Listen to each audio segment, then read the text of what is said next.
feito, o pecado de rebelião é como o pecado de feitiçaria.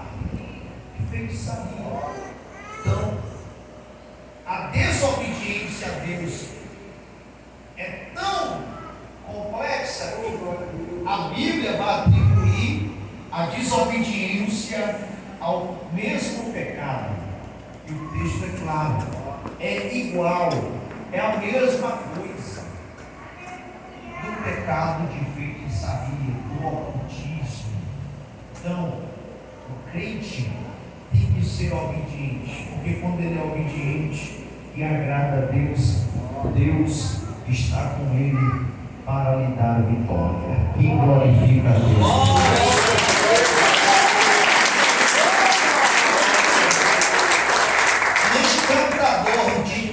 Nem quem consulte a espíritos de adivinhante, nem mágico, nem quem consulte a quem?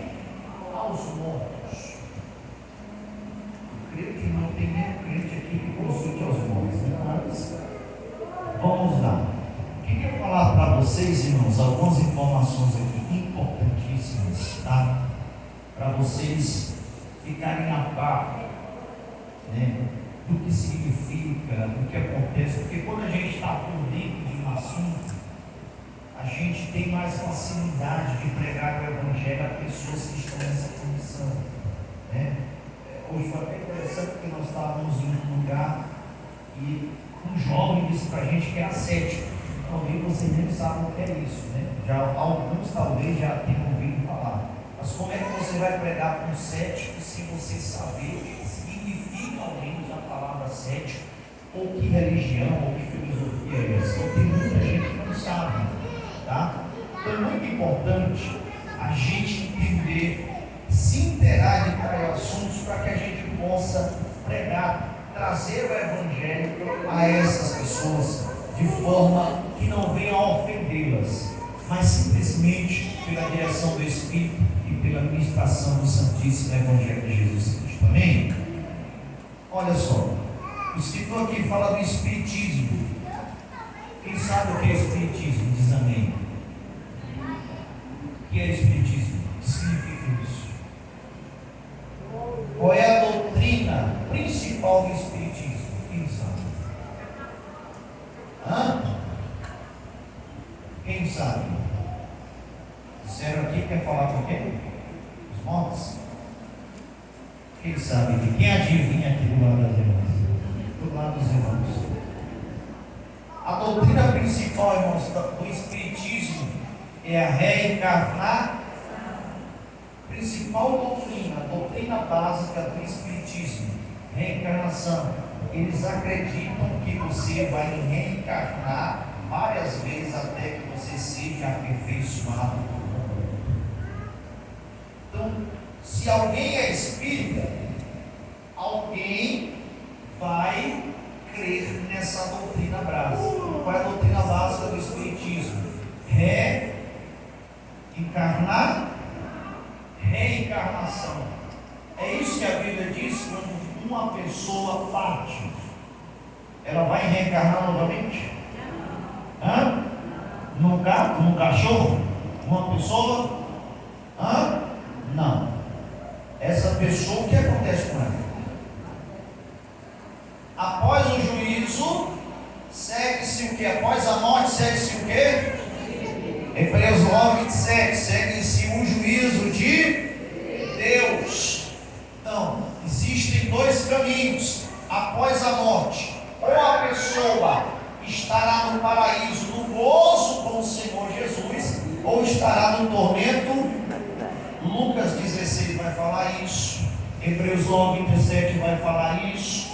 Então, não existe reencarnação após a morte, ou ninguém vai voltar após a morte reencarnado, seja lá em que bicho for, ou em que pessoa for.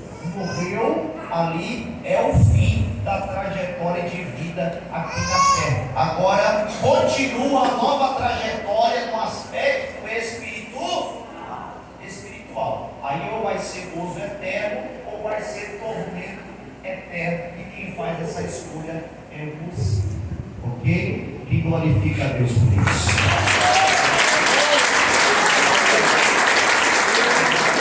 O Espiritismo também tem, queridos, uma segunda doutrina bem básica, que é falar com as pessoas que já faleceram.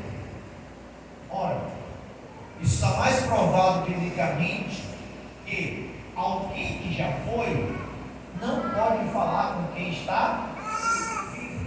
Os mortos não falam com os vivos. Por exemplo, Saul foi querer consultar quem? Samuel. Mas Samuel já estava o quê? Bom, inclusive naquela passagem se tem a ligeira impressão, se lermos, não é? Que Samuel realmente ali era Samuel que estava falando com Saul, mas nós sabemos que não era. Por que não era? Porque aqueles que morrem, eles não podem voltar para falar com aqueles que estão vivos. Então isso está registrado lá em 1 Samuel capítulo 28, até do versículo 3 até o versículo 20, você pode ler em casa. Então, morreu. Existem dois caminhos: gozo eterno e tormento eterno. Ou gozo eterno com o Senhor, ou tormento eterno como forma de juízo para aqueles que viverem impiamente. Quem faz essa escolha somos nós. É Deus que vai escolher por nós? Não, nós fazemos esta escolha. Então, se você quiser viver uma vida de desobediência, de pecado, não é? Você vai viver. Se você quiser desfrutar de todos os prazeres que a vida proporciona e quiser transgredir e desobedecer a Deus a vida inteira, você vai fazer isso, é uma escolha sua. Mas não espere o gozo eterno, espere o tormento eterno no final de tudo. E como a própria frase já diz, o tormento será o quê? Eterno. Os prazeres serão passageiros e transitórios, mas o tormento será eterno. Glorifica Jesus.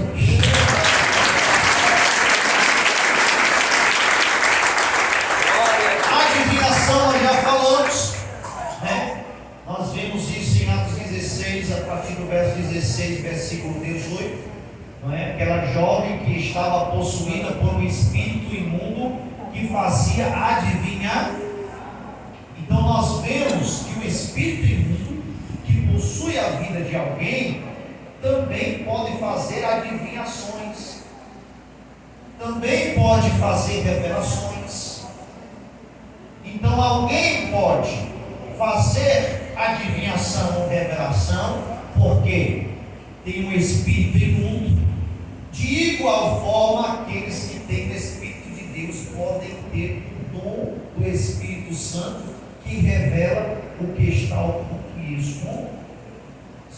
São coisas similares e parecidas. E aí nós temos que ter muito cuidado, porque existem três aspectos nesse sentido. Primeiro, a Bíblia fala de três espíritos. Quais são os três espíritos? Espírito de Deus, Espírito dos homens e o Espírito do diabo, ou Satanás e seus demônios. Então são três espíritos basicamente que a Bíblia vai falar e relatar. São os principais. Então, o Espírito de Deus revela. O Espírito do homem também revela?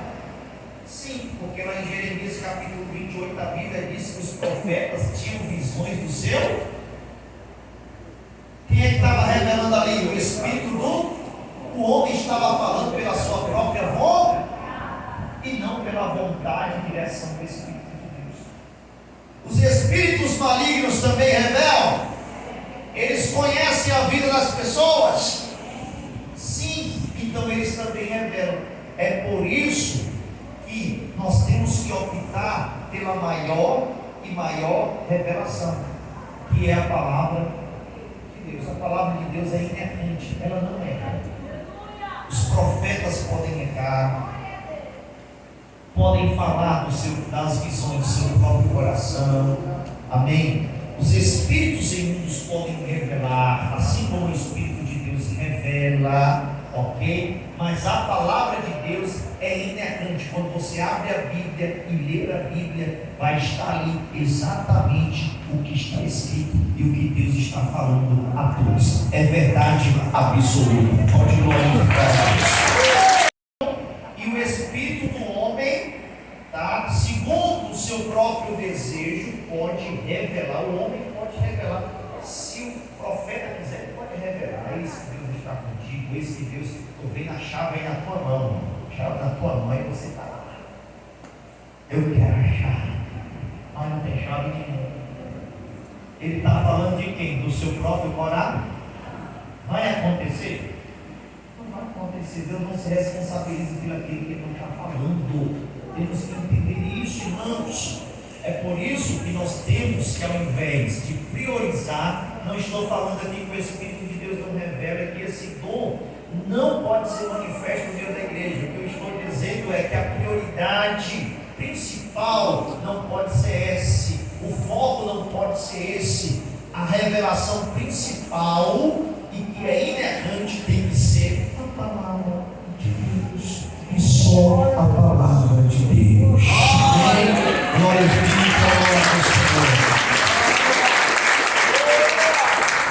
Astrologia,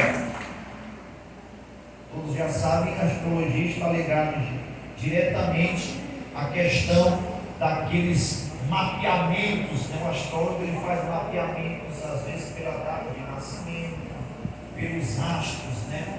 Horóscopo, que é os signos, né? Inclusive tem cristãos que adoram o signo. Para o teu signo de Gêmeos. Vamos ouvir o que é que está falando de Gêmeos. O signo de Gêmeos hoje. O que é que Gêmeos tem para mim? Tem crente viciado no horóscopo. Tem, não sei se não falei isso comigo. Crente viciado. Todo santo dia que Deus dá, vai lá, ó. Vamos ver na internet o que é que está dizendo do signo hoje. Eu quero saber o que é que vai abrir a Bíblia para consultar a palavra de Deus. Temos que ter muito cuidado, porque isso é algo completamente abominável, ou seja, é algo que Deus detesta, algo que Deus não tolera. Então, muito cuidado, você que é cristão, diz que serve a Deus, mas gosta de signos. Aqui não tem ninguém assim. Só estou falando porque aqui eu tenho que falar. Ninguém gosta disso aqui, né? Então, eu creio que só tem crente santo. Então, o que acontece? Essa questão de signo, às vezes você está numa programação e aí você lembra qual é o seu signo. Seu signo, quando você estava lá no mundão, quando você não servia a Deus, qual era o teu signo? Ah, pastor, meu signo era Sagitário. Aí você está lá no rádio, de repente você está trocando de sintonia, aí aparece aquele Sagitário, hoje Sagitário. Aí você já para, já fica ouvindo o que é que vão dizer acerca do signo Sagitário. Muito obrigado. Isso é algo que Deus detesta, algo que Deus não quer. Então, existem muitos cristãos, muitos que dizem que servem a Deus, que são viciados completamente, né, na questão da astrologia. Isaías 47, 3 a 15, Daniel 2, versos 5 e 7, numerologia. Ai, tem muito crente que gosta de números, né? Principalmente para jogar na loteria, no jogo do bicho. Tem crente. Não se escapa disso, mas tem crente que joga. Em vez em quando você paga comprando tocolete. Eu já flaguei alguns. Até que não, o camarada está lá na banquinha comprando tocolete. Ele sabe. E domingo já é o solteiro, né? Com a expectativa de ficar rico. Então tem muito cristão, muitos que se dizem que servem a Deus, mas adoram os números. Quando alguém diz, hoje eu sonhei com o número tal, Jacó, escuta, e Jacó vai jogar no jogo do bicho para ver se ganha. cristão viciado em jogos de azar. E o próprio nome já está dizendo, é de azar. Já está dizendo não é de Deus, é do diabo mesmo. Amém? Todo dinheiro que não é ganhado licitamente, com o suor do seu rosto, é fraudulento e amaldiçoado. Não tem bênção nesse dinheiro. Amém? Quando alguém joga, é porque a avareza já tomou conta do coração. Se a avareza já tomou conta do coração, então isso significa que esse cristão já está em pecado há muito tempo. Precisa se encontrar com Jesus novamente. Muito cuidado, preciso libertar-se, amém, dos números, não é? Muito cuidado com os números. Quiromancia, acho que todos já. E ela vai, evidentemente, lá, porque ela quer falar, quer receber uma mensagem de alguém que já se foi. E a Bíblia mostra claramente que quem já se foi, não volta, não dá para falar mais. É só você ler Lucas 17. Olha o que a Bíblia está dizendo. O que foi que o homem rico pediu ao pai Abraão? Manda Lázaro para onde falar com os meus? Ele não vai. Seus irmãos têm que crer em Moisés e os próprios. Quando o pai Abraão está dizendo Moisés e os profetas, ele está falando de quê?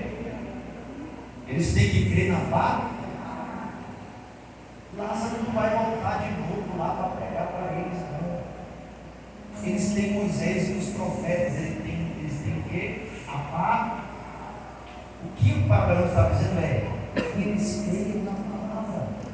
Se eles não creem na palavra, como crerão que alguém ressuscitará dos mortos para pregar a eles? Não crerão. Então que eles creiam em Moisés, que eles creiam nos profetas, ou seja, que eles creiam na palavra de Deus. Glorifique a Deus por isso. Então, isso é muito comum, não é? Na questão aí da psicografia, é muito comum, né, estar diretamente relacionado ao estado de transe, sem controle consciente, vai receber mensagem daqueles que já partiram, daqueles que estão no além, e nós sabemos que isso é completamente contrário à vontade de Deus. Quem partiu não vai voltar mais para falar com quem está aqui. Aqueles que já dormem no Senhor estão descansando nele, não é? Aqueles que não descansam no Senhor, infelizmente, estarão em tormento eterno, aguardando o dia do grande juízo, aonde Deus julgará todos os povos, todas as tribos e todas as nações. Então, irmãos, partiu, não vai voltar mais, né? Acabou ali. Amém? O que foi que Davi disse quando ele soube a notícia que Betseba, essa é a tradução mais correta, perdeu a criança? Ele disse: ela não vai voltar para mim, eu vou até. Então quem descansa no Senhor não vai falar conosco mais, mas vai chegar um momento que nós aqui, por mais que eu não queira aceitar, escuta isso, nós vamos a eles, nós vamos nos encontrar com eles, estaremos todos juntos na presença daquele que vive e reina para todo o sempre. Receba a glória, nem enaltecendo, nem dizendo ao nome de Jesus: Senhor vai voltar. Nós vamos nos encontrar, né? No céu da glória, no gozo eterno, no júbilo eterno. E não haverá pranto, não haverá mais lágrimas, porque como está escrito em Apocalipse, Ele enxugará todas as nossas lágrimas. Ali não haverá mais morte, porque a morte não tem poder sobre aqueles que servem a Deus. Jesus disse: amado, aquele que crê em mim nunca. Jesus estava dizendo com isso aqueles que servem, aqueles que me servem, aqueles que estão na minha presença, a morte não tem poder sobre isso. Jesus estava dizendo eu já venci a morte. A morte já não triunfa mais. A morte já não é mais vitoriosa. Ela foi tragada, ela foi vencida na cruz do Calvário. Aleluia! Não há mais morte. Ao invés de morte, agora a vida, e vida com abundância. Glorifique o nome de Jesus. Receba a palavra, receba a presença de Jesus aqui hoje. Não há mais morte, queridos. Então não nos enganemos. Jesus está bom. Ele está vindo. E Ele está vindo para buscar uma igreja santa. Nós temos, queridos, uma maneira de pensar e acreditar que Deus tem que receber tudo de qualquer jeito. O importante é que eu vim para a igreja, o importante é que eu fiz, o importante é que eu desfiz. Deus não recebe nada de qualquer jeito. Tem as suas diretrizes. Até porque se não tivesse, não faria sentido nós termos este livro que se chama Bíblia Sagrada. Então Deus não recebe as coisas de qualquer forma como nós achamos que Ele tem que receber. Deus tem as suas diretrizes e tem que ser do jeito dele. Ou é do jeito dele, então não acontece. Então nós temos que entender isso. Amém? Que Deus abençoe a vida de vocês. Glorifica o nome de Jesus Cristo. Deus abençoe. Avisos para a gente secar, amém? Que Deus abençoe os irmãos. Comigo, meu Deus, eu tomo posse da tua palavra.